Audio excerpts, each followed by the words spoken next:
Hello, আসসালামু আলাইকুম।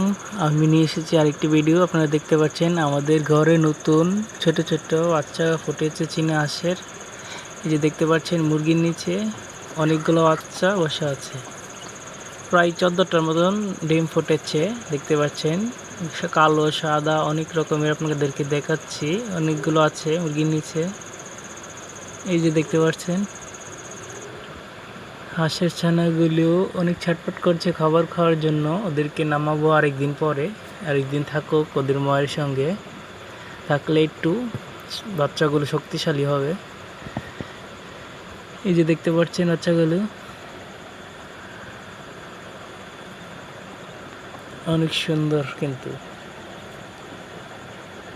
বাচ্চাগুলো আপনাদের কার কার চীনা হাঁস পালতে ভালো লাগে, এমন ছোট ছোট বাচ্চা দেখতে কার কার ভালো লাগে কমেন্টে অবশ্যই জানাবেন। বাচ্চাগুলো এবং ভিডিওটি ভালো লাগে